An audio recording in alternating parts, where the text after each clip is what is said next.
Okay, I'm Meredith Blackwell, and we're here at the International Mycological Congress 12 in Maastricht, Netherlands, and it is the 14th of August 2024, and I'm going to interview Ursula Peintner, and she will introduce herself, and we'll start talking. Yeah, thank you for inviting me to this interview. My name is Ursula Peintner. I am born in South Tyrol in Italy, so I am born, it's a German-speaking minority there, so I grew up there kind of bilingual with a German mother tongue, and I'm also speaking Italian. And I did my school there, and after the Matura, after the high school, I went to the University of Innsbruck to study biology. In the beginning I wanted to start biology, but then I met Meinhard Moser there, and he was a professor in microbiology, and we had to do a few mandatory excursions with him, which I was very lucky to be able to attend. And I was fascinated by his naturalistic view of, or holistic view of the nature, because when we went through the forest, he didn't only know plants and fungi, but he also knew the insects and a lot of interactions. And I thought, wow, this is great, and I like being outside. I love nature, but I also like to know what I'm surrounded about. Now, I met him very early in my career, and he was a very nice person when I met him. Was he that way as an advisor? Oh, yes. Okay. He definitely was. Yeah. So Can you say a little bit about him? Yes, I think he was, he had to teach a lot at our university, so he was teaching a lot of different topics, not just mycology, but also physiology and virology. But I think he mostly enjoyed the mycological things, and I think he was very nice, because when I did my master thesis with him, it was a mycosociological study, and I remember that I tried to identify all the fungi in a relict forest of oaks, which is very special in our alpine area. And I remember that I tried to identify Mycina galericulata, which once looks like an entoloma, once it looks like a marasmius, and then every time I failed, I came with this fungi and asked him, "Professor, could you help me? I cannot identify it." And then he had a look at it and smiled a little bit. They said, "Mycina galericulata."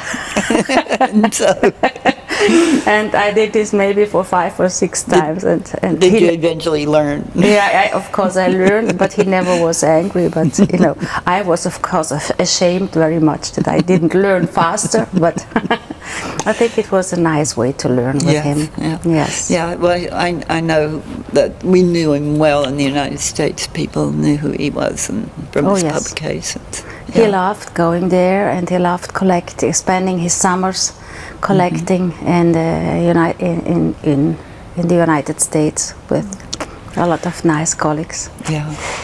So then you finished your master's with him, and I finished my master, and then I realized, well, I just began to know a little bit about the diversity. I'm just at the beginning of knowing my fungi in our surroundings, and I wanted to continue learning. Actually, it was more a selfish kind of thing, because I was so curious. And then I, with the help of Meinhard Moser, and also with the help of Friederike Goebel, she was one of his colleagues. They studied together, and she was at the Forestry Research Institute, and they helped me a lot to writing up a proposal for my PhD. So I had a project proposal written, and then I could continue my studies in mycology. Okay. So after you finished with your degree?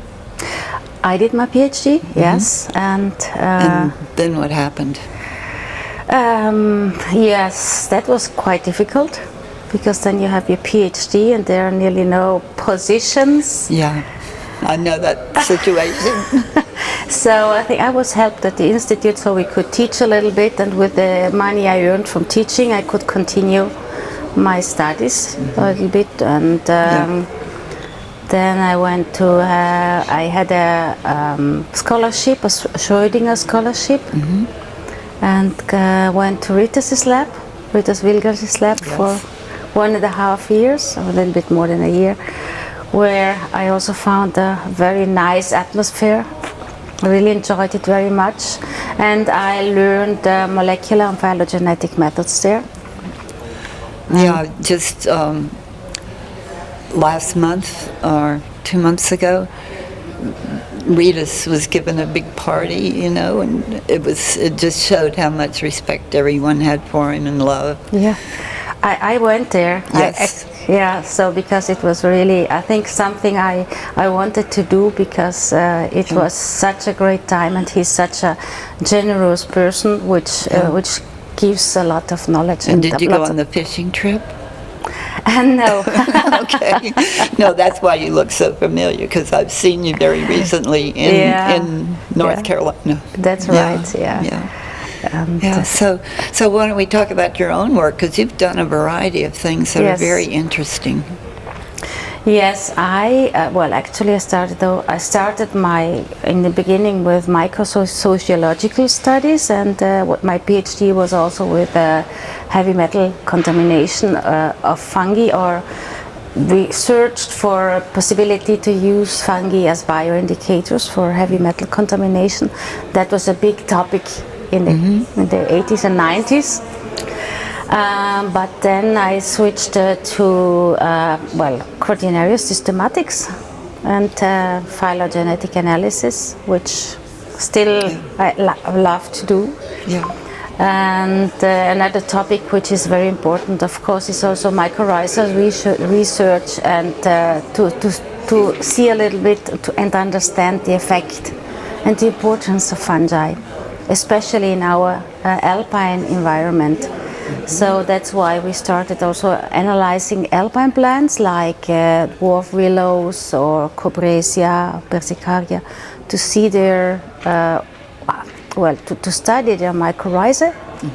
And we also have a lot of studies going on in the alpine above vegetation to understand how soil is developed, and how soil organic matter is accumulated, and how this whole soil food webs are starting and are being interconnected. Now, I saw that you had worked with the UNITE database, and I was thinking that no one has mentioned that in any of the people that we've interviewed. And could you say anything about that and how useful it is or not useful? Oh, the UNITE database, that's a fantastic idea. I think it's something which I would never like to miss, because it's a database where we have reliable data. And there's lots of specialists working, identifying fungi, putting sequences from type specimen in. So the aim is not just to have a sequence with any name, which often is wrong, we know about it, but to have a reliable sequence which is really also checked by a specialist. The nomenclature is up to date, and I think it's a great idea, and we have to continue to fill up this database.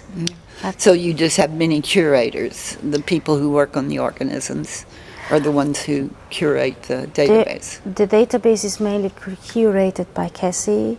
Okay. Yeah, and I think a few other people, but there are lots of people, lots of specialists who are invited to contribute with their knowledge, and they just have to contact Cassie or Urmas, and everybody's happy if a specialist in ascomycetes, in lichens, in anything would like to contribute and improve the database. Now, is it mostly Basidiomycete taxa?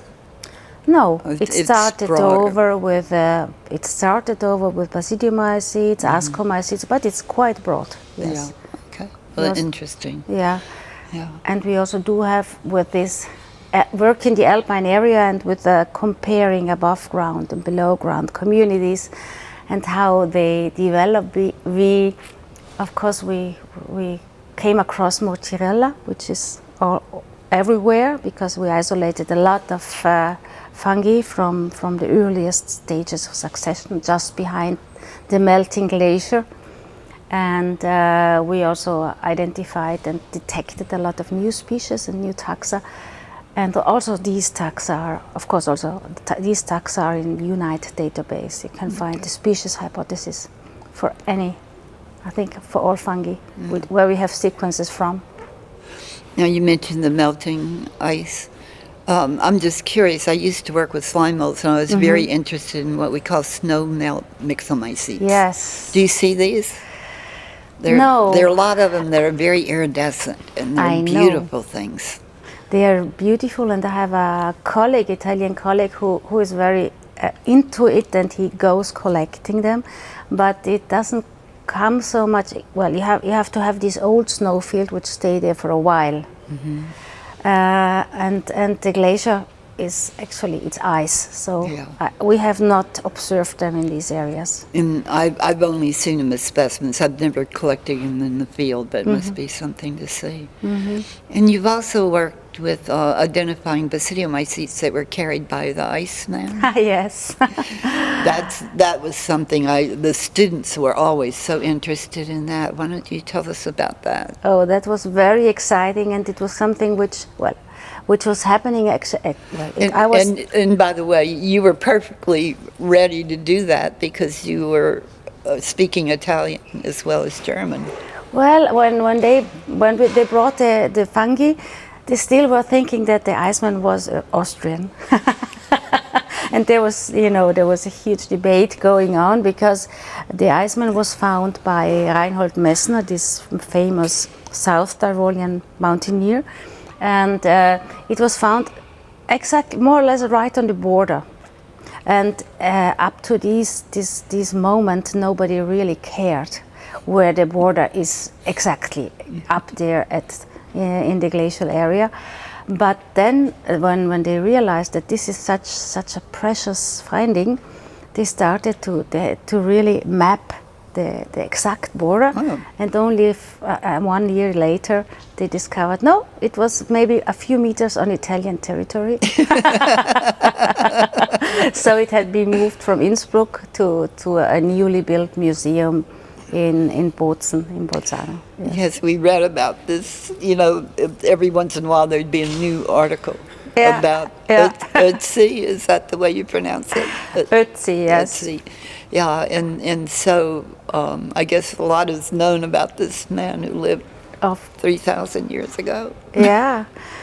Well, it teaches us a lot about the prehistoric history and how what people ate, what they used, all the equipment. He was fully equipped. And of course also, the fungi were of course very, very interesting also for us because we were quite curious why such a person would bring fungi on the journey. What fungi did he have? Well, one thing was quite obvious. That was the tinder fungi. It was a Fomes formentarius, which we had in a pouch, and this was a ground fruiting body material, but which he probably used as a tinder because there were also these tinder sticks to make it a little bit to start the fire. The other thing was way more interesting for us because it was a big puzzle. It was two balls which were more like this size, white balls of tough fruiting body material, which was and they had a hole punched through it, and there was a leather thong which was really nicely elaborated. So he had them as he was carrying them somehow. We don't know where he had them because they were found aside, and there was no hymenium on it, anything. So you could only identify it based on the trauma hyphae.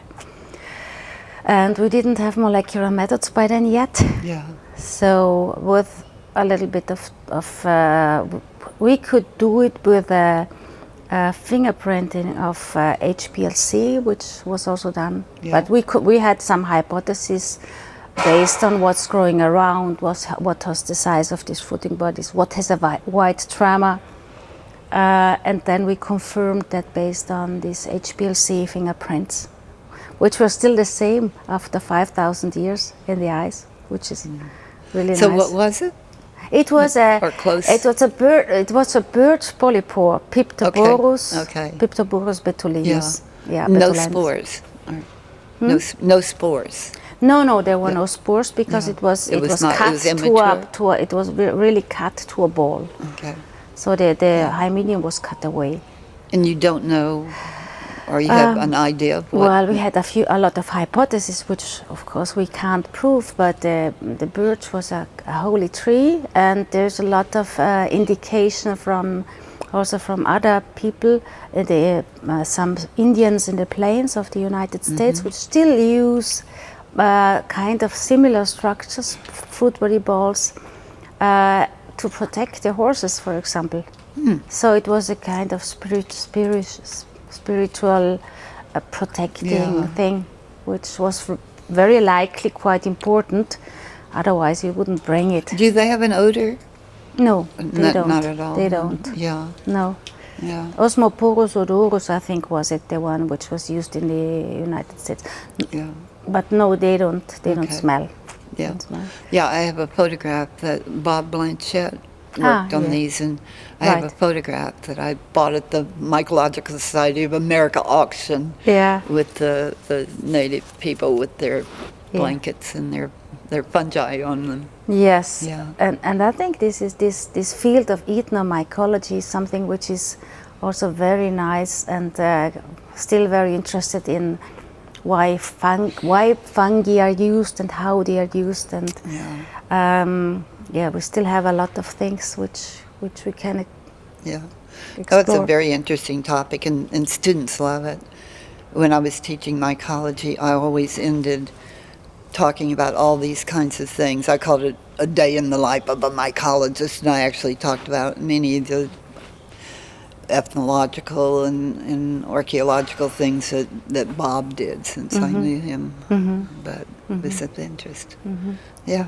Very nice. So what else about your career might you want to talk about? What is interesting? That's I think one important thing is what I really like is teaching and then working with students, and I think this is also something which is important not only for mycology, and I think it's nice to have young people who are also who want to do it, who are fascinated by the topic. Yeah. And to do something together and to do excursions together and to have a nice friendly atmosphere, I think it's very nice and it's important. And I'm sometimes envious of the way Europeans seem to go out into the field more with students. At home we seem to be in the classroom and maybe have several hours of a lab once a week.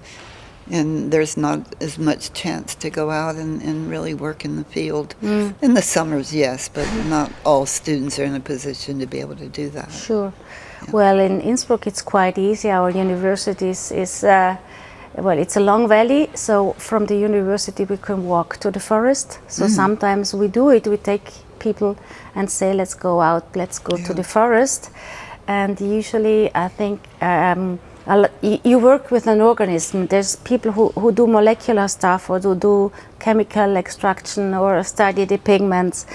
I think once they see the fungus growing and they have to find it themselves, I think, and see the environment and the interactions, it helps them to understand all the other things much better. I think this is something everybody should do once in a while. Yeah. Once when I was working with slime molds, when I was still a graduate student, I was asked to take out a number of molecular biologists at the time who were working with slime molds. And they'd never seen them in the field. And so we found some plasmodia, very bright yellow plasmodium. And so one of the guys says, "Is this a plasmodium?" And he stuck his finger into it and smelled it. And he says, "Yes." And many of these yellow slime plasmodia have an odor to them. It's a nice odor, but that was how he identified it. I thought it was funny. And you never forget something like this in your whole life. I know. Yeah, sometimes when my lab, we were working with dung fungi, you'd walk in and you'd be overwhelmed by the smell of moose dung. So anyway, it's you've had a lot of experiences in mycology, done a lot of interesting work. So yeah, and I think the one thing I would like really to say is fungi. There are so many fungi out, and I think we should also think about it.